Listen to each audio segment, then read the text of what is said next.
In this video, we'll be taking a look at 5 college basketball games happening on February 3rd, 2026, and providing you with free team picks and total picks for each one of those games, so 10 picks in total. Welcome back to Cash Out Sports. Let's dive right into it. Oh, and don't forget to subscribe and to click the bell icon to get notified as soon as these videos get released, so that you have more time to plan out your bets as we provide these videos on a daily basis. I can guarantee that you'll have all the important information that you'll need on these 5 college basketball games after fully watching this video.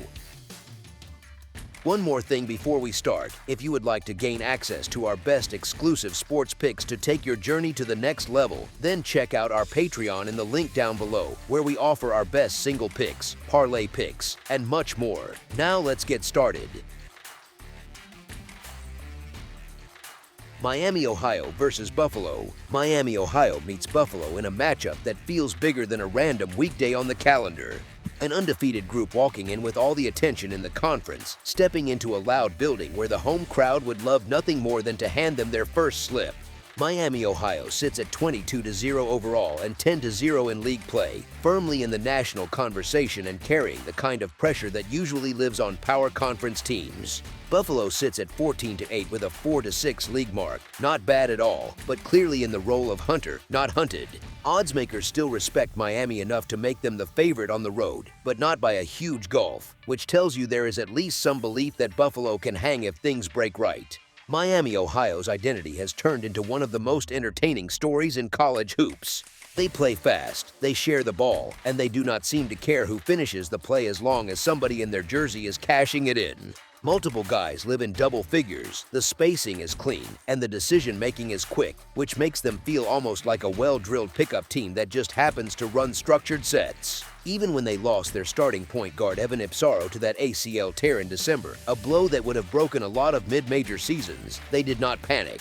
They simply slid creation duties across the roster, leaned into their pace, and kept the same aggressive downhill mentality.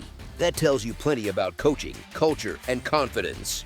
Buffalo, by comparison, feels like that talented local squad that can drop 90 on you one night and then leave you scratching your head the next game. The offense has real juice, the building can get rocking, and when they start seeing shots fall early, the energy feeds into everything they do. The problem shows up on the defensive end, where they sit in that uncomfortable space between not terrible and not trustworthy. They give up somewhere in the mid-70s on average, and you can see stretches in recent games where rotations are a step late, closeouts are half-hearted, and opponents walk into rhythm looks. Giving up a big number at home to Ohio and letting a winnable one slip late against UMass were reminders that their margin for error on that end is very thin. Yes, the road win at Bowling Green showed their ceiling, but it also highlighted how often they need shot-making to cover for leaks. The first meeting between these two told a pretty honest story. Buffalo walked into Oxford, played one of its best offensive games of the season, pushed Miami into overtime, and still walked away on the wrong side of a 105-102 final. Strip away the extra 5 minutes, and regulation ended at 90-90, which means Buffalo basically emptied the clip and still could not quite finish the job. Miami, even while getting punched in the mouth repeatedly, still found another gear late, which is not something every team has in the tank. Now flip the script to Buffalo's home floor, and you have an unbeaten favorite that already got its warning shot. They know exactly how dangerous this opponent is, and they know exactly how quickly things can spiral if they mess around. Against the spread, Miami has not just been winning games, they have been kind to people holding their tickets. They have hit the money line in 29 of their last 33 and covered in 24 of those, which is the resume of a team that does not often just squeak by.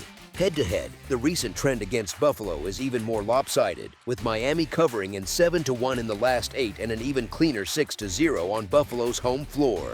That kind of pattern is not everything, of course, but it lines up with what your eyes see, a style that creates separation late while the other side is breathing hard.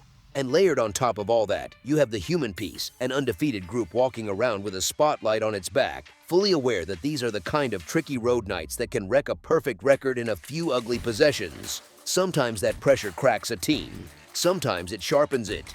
Here, with the way Miami's offense travels, the way their depth has handled adversity, and Buffalo's tendency to slip on defense right when it matters most, the edge still tilts to the favorite finding enough cushion to finish the job against the number. As our first pick for this matchup, the Miami, Ohio Redhawks to cover the spread as favorites is our full game side pick. Odds makers hung one of the biggest totals on the board for this clash, and honestly, it is hard to blame them. Miami's average game lands in a neighborhood where you almost expect chaos, with their own scoring hanging in the mid-90 range and their defense allowing enough on the other side to keep the scoreboard busy. You put them on the floor and the default setting looks like track meet. Buffalo lives a tier lower in raw numbers, but the shape of their games fits right into that same vibe. They score around 80 per night and allow mid-70s, which means you rarely see calm, tidy scorelines.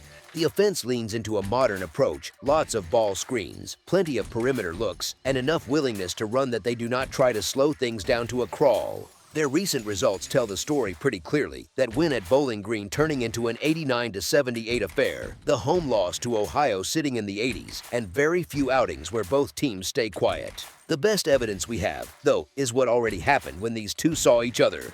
105-102 in the first meeting, and that was not some triple overtime outlier that needed fluky stuff to get there. Regulation ended at 90-90, which is absurdly high for a normal college game, even with endgame fouling folded in. That kind of result does not happen by accident. It happens when both teams are comfortable racing, comfortable taking early shots, and comfortable trading haymakers instead of trying to slow things down. Miami's style naturally drags opponents into that kind of tempo. They push off misses, they push off makes, and they are happy to shoot early in the clock if they get a good look. They also generate free throws with that downhill aggression, and fouls are the secret fuel for high totals. The clock stops, tired legs set up at the stripe, and the scoreboard keeps moving. Buffalo, for all their flaws on defense, has enough firepower to answer. Their backcourt has the ball in its hands a lot, running pick and roll, probing, kicking to shooters, and when those outside shots are even average, it forces longer closeouts and more scrambled possessions that become layups or fouls. Of course, there are ways an over can go sideways. A whistle that tightens up and allows a bunch of contact with no calls can chop the free throw volume down. A cold shooting night from deep, especially from Buffalo, can stall possessions that should have turned into quick threes. And if either coach suddenly decides to squeeze the pace, you can drift back toward a more normal total. But that is the tricky part here. The incentives for both teams do not really point toward a slow, methodical game. Buffalo's best chance to make this interesting is to lean into the same open floor game that almost pulled the upset in the first meeting. Miami's habit is to keep its foot on the gas, trusting that its depth, conditioning, and shot making will eventually tilt things. Put that together, and you get a matchup where long stretches feel like a summer league game, bodies flying, quick shots going up, and both benches standing every other trip. In that kind of script, it does not take much. A few extra threes, a whistle-happy crew, a little late-game fouling, for the final score to land above a number that already started high. As our second pick for this matchup, over the projected total is our full game total pick.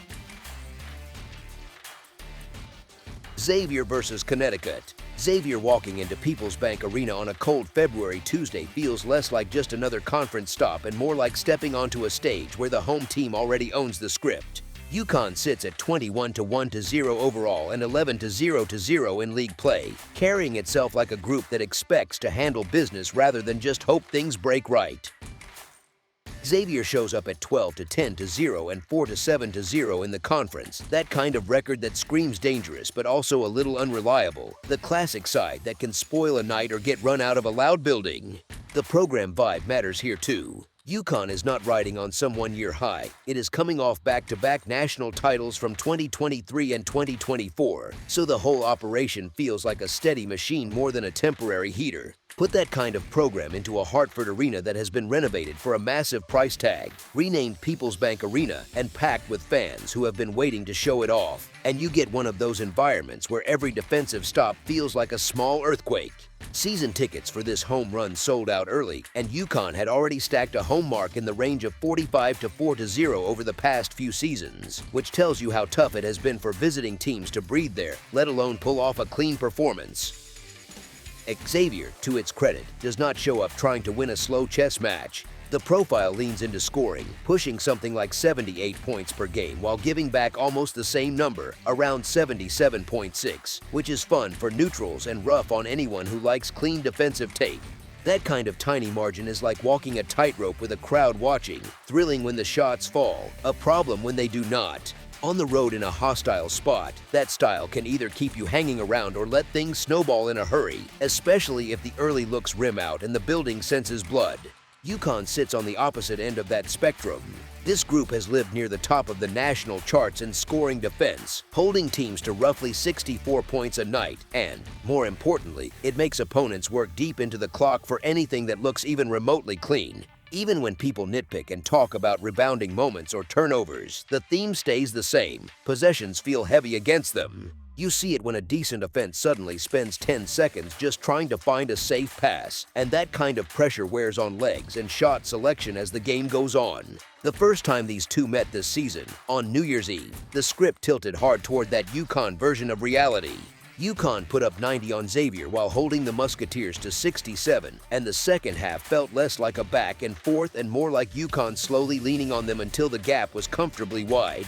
The favorite covered a sizable spread in that one without much late drama, which quietly matters to anyone who remembers how sweat-free that ticket felt. Odds makers have again painted UConn as a big favorite at home, and that number is basically a test of how much you trust the host to repeat the same type of control rather than fool around with a narrow win. Xavier can absolutely get hot and turn a game into a shootout, and that is the small nagging voice in the back of your mind, but their habit of living close to chaos defensively while UConn prefers to push small leads into big ones is hard to ignore. Patterns are never promises, especially in college hoops, but the combination of a proven home juggernaut, a defense that grinds possessions, and a visiting team that often leaks points when chasing makes one side feel much more likely to land on the right end of that spread when the horn sounds. As our first pick for this matchup, the UConn Huskies to cover the spread as favorites is our full game side pick.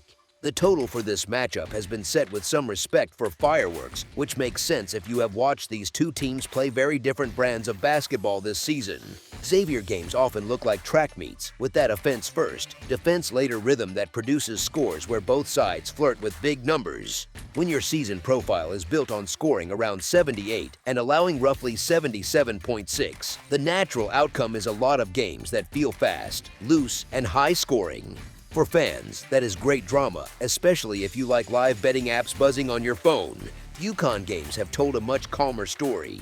That same defense that holds opponents to about 64 a night pulls the entire game down into a more measured place. Scores like 72-60 or 73-57 pop up often, and while those numbers can still feel like decent offense, the overall totals usually land in the mid-130s or low 140s rather than shooting off into space.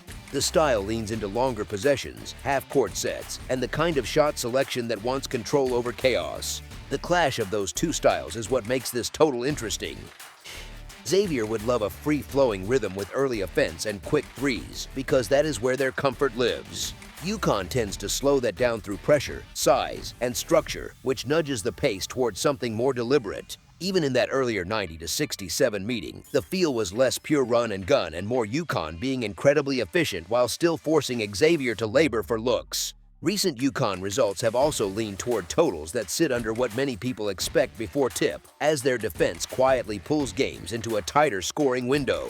Xavier, by contrast, has seen plenty of overs, which is why this number has been set high, but that does not guarantee the same rhythm when they face a defense that has both strong personnel and a very clear identity. When a team with a defense like UConn's grabs control of tempo, possessions stretch, the clock shrinks, and even hot shooting nights can end with final scores that look smaller than the game felt in real time. Fouls, free throws, and late-game situations can blow any total apart, and everyone who has watched college hoops long enough has seen a quiet underturn into chaos in the final minute. Still, taking the season-long profiles at face value and trusting the idea that the more methodical style usually wins the tug of war over pace, this matchup tilts toward a scoring output that sits a bit lower than what this high number suggests. As our second pick for this matchup, under the projected total is our full game total pick.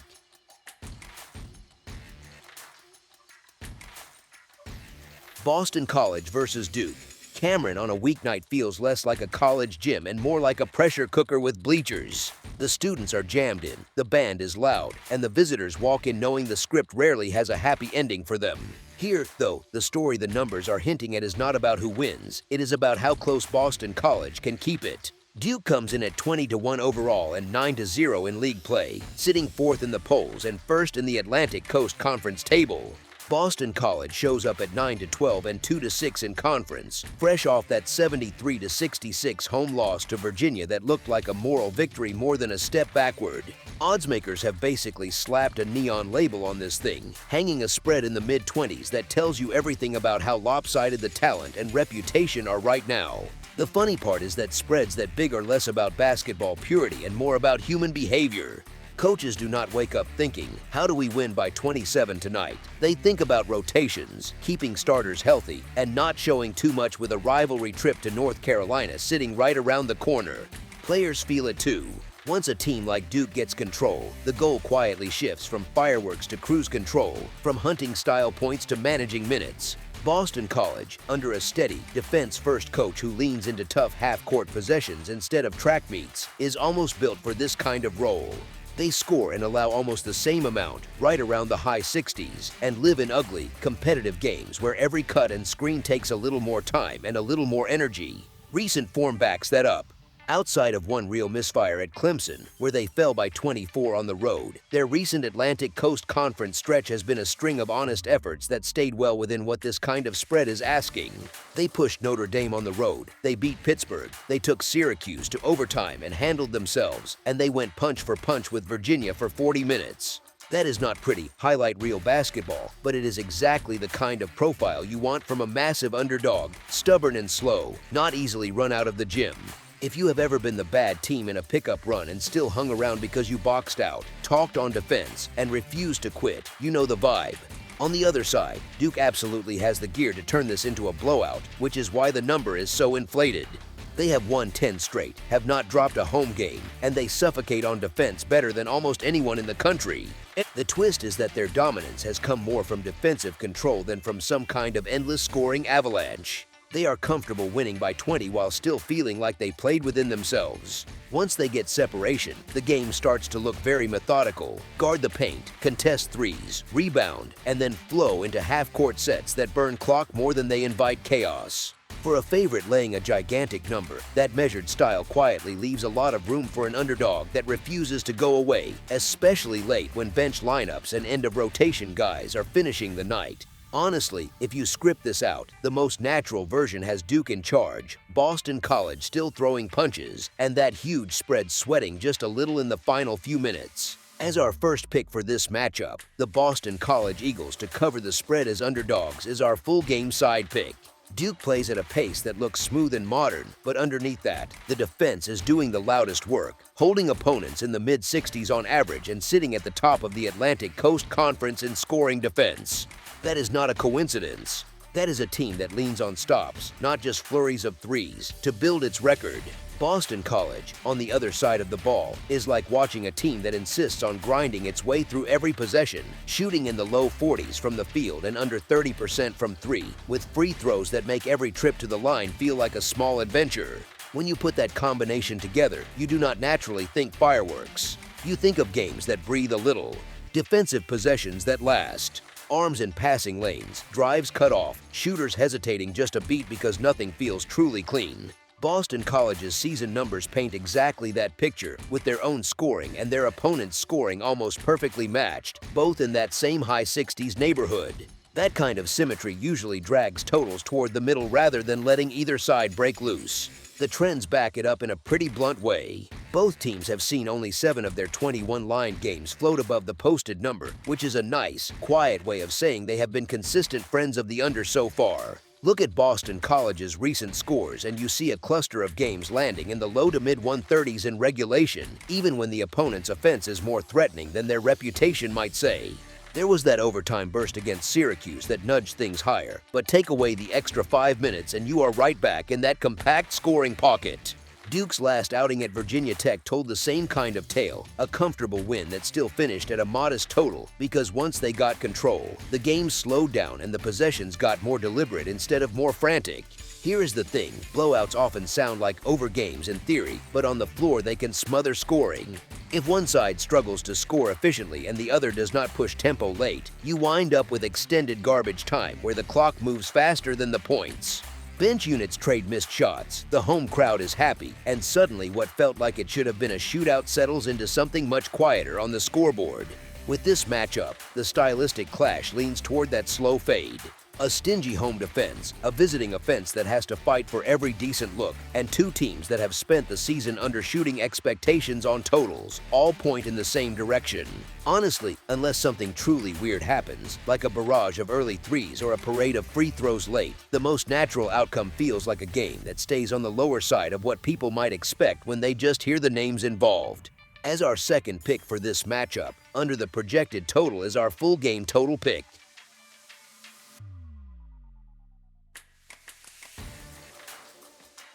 Ole Miss versus Tennessee. Knoxville on a Tuesday night is the kind of place that makes visiting teams second-guess their life choices before the first media timeout even hits. The lights feel a little brighter, the crowd feels a little louder, and Tennessee has turned that building into a comfort zone for themselves and a pressure cooker for everyone else. You are talking about a group sitting at 15-6 overall and 5-3 in league play, finding its rhythm again after a wobble, and doing it with the kind of physical edge that shows up in all the little things that make point spreads feel shorter than they actually are. At home, Tennessee plays like it owns the paint, the backboard, and pretty much every loose ball within a 6-foot radius. They rebound with real intent, they defend like every possession is a job interview, and they lean on depth so that the energy never really drops, even when the starters sit. You can see it in how they finish games, where close contests start to tilt their way once fatigue and frustration creep into the other bench. They do not rush, they do not panic, and the tempo often looks like it is moving at Tennessee's preferred speed, not the opponent's. On the other side, Ole Miss strolls in as the classic road underdog that has shown flashes but not quite figured out how to turn those flashes into consistent results against the top of the conference. Sitting at 11-10 overall and 3-5 in Southeastern Conference play, they battle, they hang around, but they have had a habit of walking out of these ranked matchups thinking about what almost happened instead of what did. That narrow loss at Vanderbilt was a perfect snapshot, scrappy effort, big shots late, but an ugly first half full of turnovers and empty trips that forced them to chase the game the rest of the night. Now it is another bus ride, another hotel, and a third straight game away from home, this time in a building that punishes slow starts even more. The matchup in the paint tells a fun little story too. Tennessee is missing starting forward Felix Okpara with that nagging calf issue, and Cade Phillips is still sidelined with the shoulder problem, so on paper you could say the front court is short-handed. In reality, what we just saw against Auburn suggests something different. The rotation behind them is good enough and active enough that the Vols still controlled the glass and protected the rim without their usual anchor. Ole Miss, meanwhile, comes in with a clean injury sheet, which sounds great, but it also means what you have seen from them so far is more or less who they actually are, a gritty squad that competes hard, but does not always have the physical edge to match Southeastern Conference bullies for 40 minutes. Put all of that into one pot, the hostile gym, the physicality, the rebounding edge, the coaching stability with Rick Barnes guiding a veteran group, and you get a game script that favors the home team pulling away more often than not. Ole Miss can absolutely throw a punch. Their coach is too competitive and too detailed for them to roll over, but keeping that intensity for 40 minutes on the road against a deeper, tougher roster is a different ask. If this tilts the way it usually tilts in this building, it looks like Tennessee methodically squeezing the life out of possessions in the second half, stacking stops, piling up trips to the foul line, and turning a manageable margin into something that clears that spread by the final horn. As our first pick for this matchup, the Tennessee Volunteers to cover the spread as favorites is our full game side pick.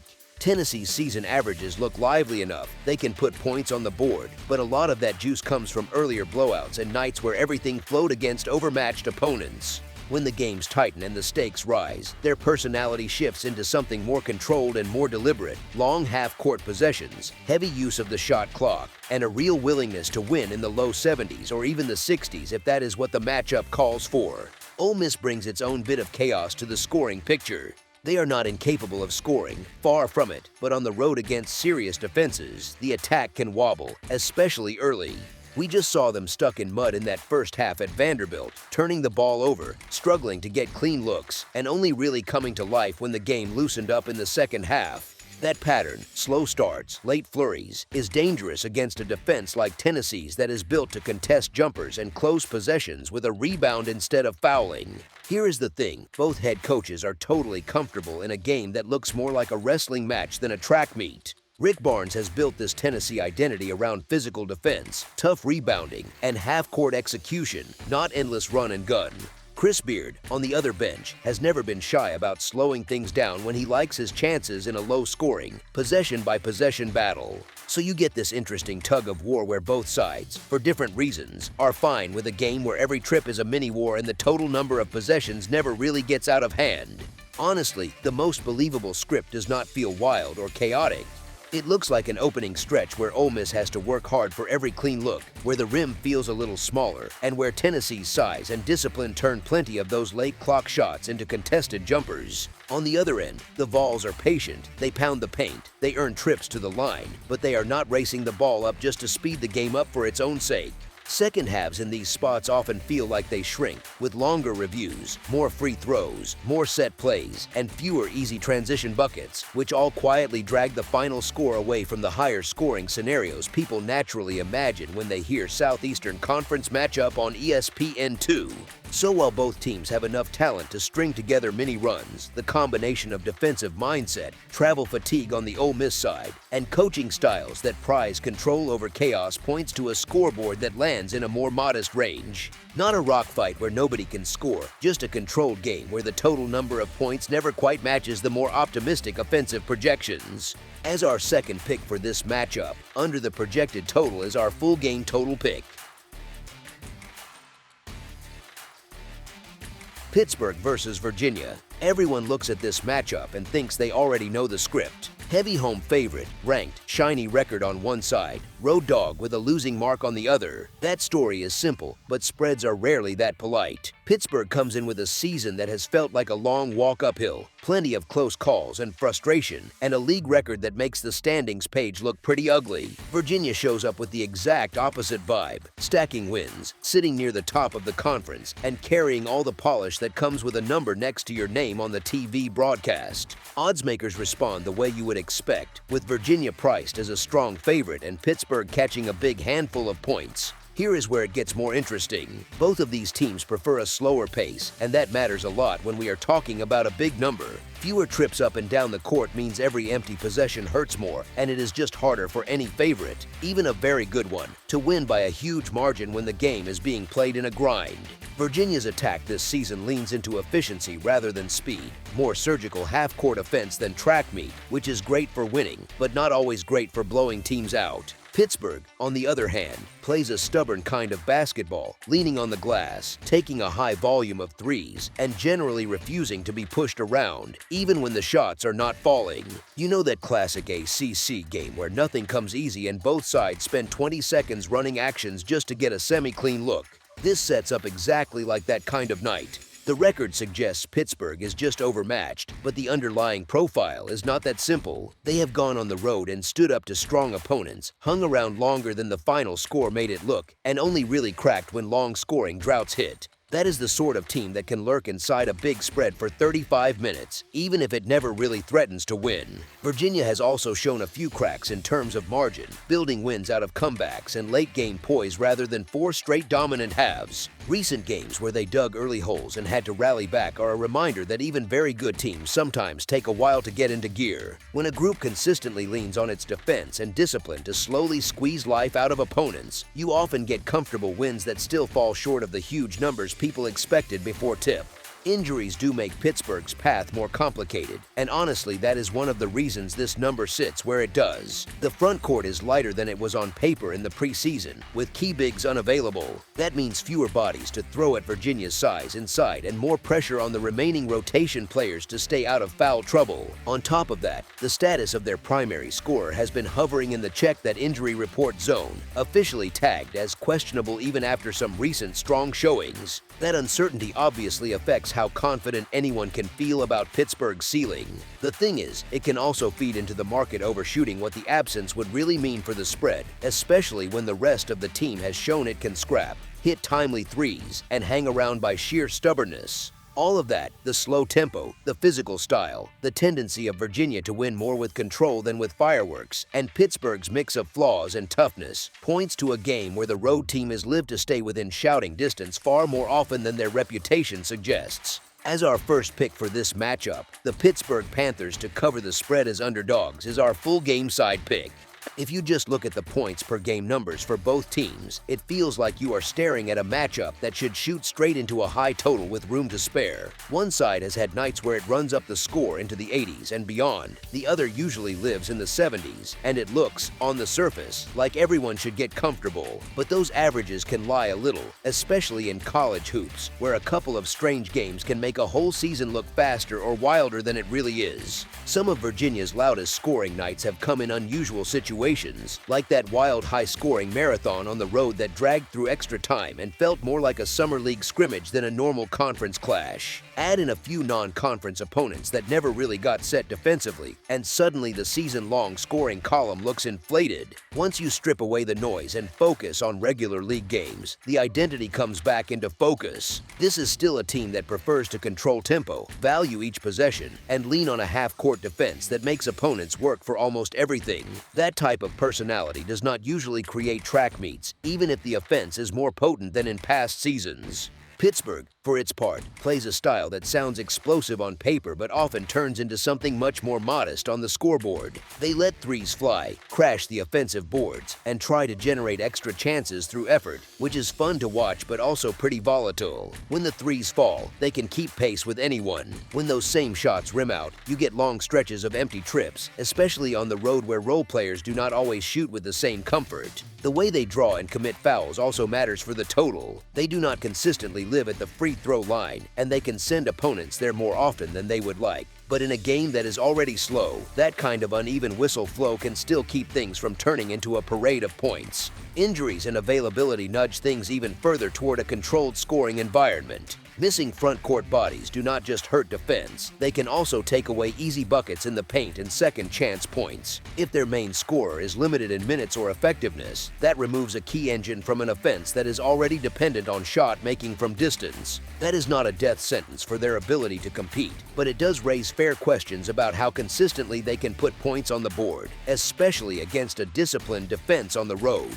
On the other side, Virginia has held plenty of opponents in the low 60s or worse when it locks in, and that is not by accident. Good defensive habits, length, and clear communication in the half-court can suffocate rhythm, and rhythm is exactly what an over needs to breathe. Picture how this game is likely to feel from whistle to whistle, possession stretching deep into the shot clock.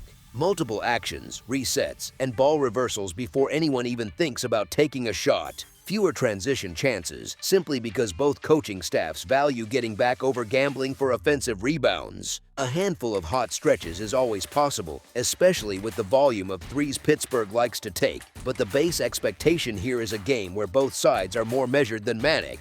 Even if one team pulls away on the scoreboard, the natural instinct for a group with Virginia's mindset is to squeeze the pace, not accelerate it. That encourages late possessions that end with cautious looks rather than early clock fireworks. Could a crazy shooting night from either team blow this script up and send the total flying? Sure, college kids get hot, someone buries 5 threes in a row, and the whole tone of the game changes. But looking at how these teams usually play, their tempo numbers, their shot profiles, and the current health questions hanging over Pittsburgh's offense, the more grounded expectation is a contest that lands in a lower scoring pocket than the raw season averages might lead casual bettors to believe. As our second pick for this matchup, under the projected total is our full game total pick. That's all for now, so if you have any other games you would like reviewed, then leave a comment down below with the game you would like analyzed, subscribe to our channel, leave a like on this video, and we'll get to it as soon as we possibly can. We would also love to hear your opinion on the picks presented to you in this video, whether you agree or disagree with them, so leave a comment down below and do let us know.